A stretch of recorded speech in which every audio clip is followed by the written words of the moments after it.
एक बार की बात है, एक बहुत बड़ा चोर था। जब वो मरने लगा तो अपने बेटे को बुलाकर नसीहत दी कि अगर तुझे चोरी करना है तो किसी महात्मा के सत्संग में, गुरुद्वारा, धर्मशाला या धर्म के स्थल पर मत जाना।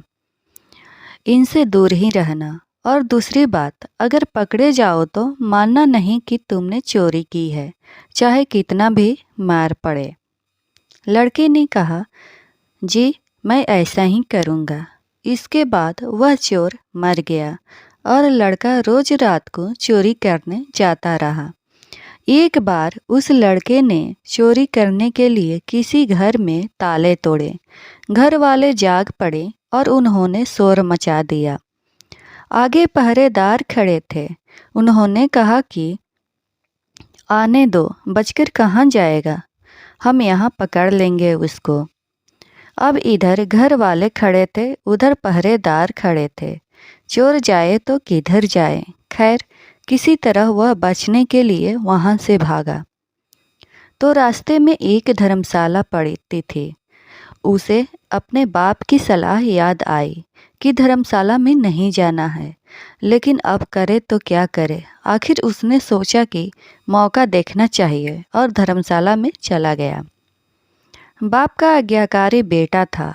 उसने कानों में अपनी दोनों उंगली डाल ली कि सत्संग के वचन कानों में ना पड़ सके। हमारे पिता ने माना कर रखा है कि सत्संग में नहीं जाना। तो उसने कानों में अपनी दोनों उंगली डाल ली कि हम सत्संग ना सुन पाए। जो हमारा मन होता है अड़ियल घोड़े की तरह होता है, इसे जिधर से मोड़ो उधर ही जाने लगता है। कानों को बंद कर लेने पर भी चोर के कानों में यह वचन पड़ गए कि देवी देवताओं की परछाई नहीं होती। वहाँ पर सत्संग चल रहा था और इसने कान बंद कर रखा था। फिर भी उसके कान में थोड़ी सी आवाज़ आई कि देवी देवताओं की परछाई नहीं होती। उसके मन ने कहा कि परछाई हो चाहे ना हो, मुझे क्या। फिर मैंने यह वचन जानबूझकर तो नहीं सुने, अनजाने में ही सुन लिया। उसने अपने पिता को सफाई देते हुए मन ही मन कहा कि मैंने जानबूझकर नहीं सुना, ये ऐसे ही सुना गया मेरे कानों में, मैंने तो कान बंद रखा था। अब इधर घर वाले और पहरेदार पीछे लगे हुए थे। किसी ने बताया कि चोर धर्मशाला में है। धर्मशाला की जब जांच हुई तो वह चोर पकड़ा गया।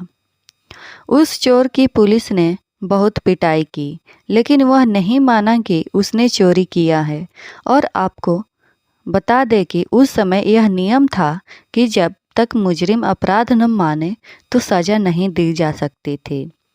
आखिर उस चोर को राजा के सामने पेश किया गया। वहाँ भी खूब मार पड़ी, लेकिन चोर जो था कि मानने को तैयार ही न था। उसने अपने पिता से वचन ले रखा था कि कितनी भी मार पड़े, मानना नहीं कि हमने चोरी किया है। राजा को पता था कि चोर जो होते हैं वो देवी की पूजा करते हैं, देवी की आराधना करते हैं। इसलिए पुलिस ने एक ठगनी को सहायता के लिए बुलाया। ठगनी को बुलाया गया, सारी बात बताया गया। तो उसने कहा कि मैं मना लूँगी उसको, इसे कहलवा लूँगी कि इसने चोरी किया है। उस ठगनी ने देवी का एक भेष बनाया, 2 नकली बाहें लगाई, चारों हाथों में चारों मसाले जलाई और नकली शेर की सवारी की। चूँकि वह पुलिस के साथ मिली हुई थी, इसलिए जब वो आई तो उसकी हिदायत के मुताबिक जेल के दरवाजे कड़क कड़क कर खुल गए। पहले सब प्लान कर रखा था कि देवी जब आए जेल में तो सारे दरवाजे अपने आप खुलते जाएं। ऐसा ही हुआ। और जब आदमी किसी मुसीबत में फंस जाता है तो अपने इष्ट की याद करता है। इसलिए चोर भी उस समय देवी की याद में बैठा हुआ था। अचानक से दरवाज़ा खुल गया और अंधेरे कमरे में एकदम रोशनी हो गई।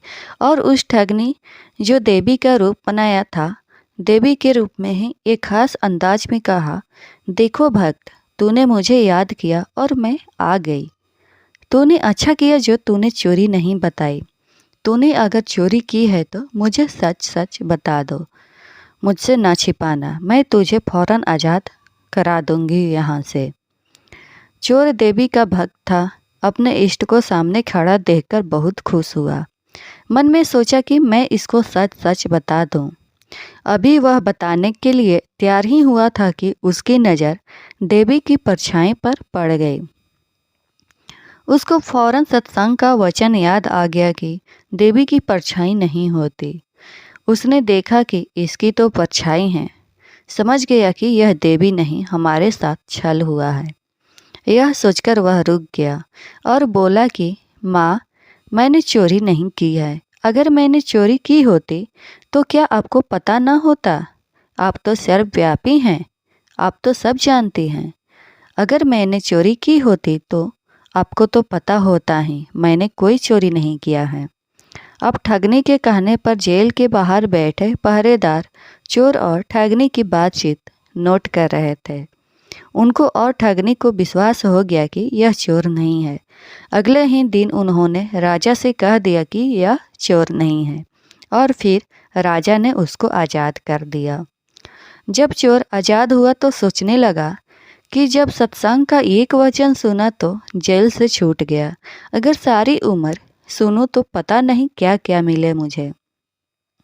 जब यह ख्याल आया तो रोज सत्संग में जाने लगा। वाह, किसी पूर्ण महात्मा की शरण ले ली उसने और चोरी का पैसा हमेशा के लिए छोड़ दिया और वह चोर था महात्मा बन गया।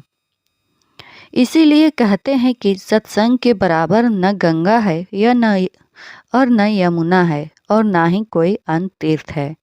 कलयुग में सत्संग ही सबसे बड़ा तीर्थ है। इसलिए आपसे हमारी विनती है कि सत्संग में हमेशा जाएं और जाते रहें।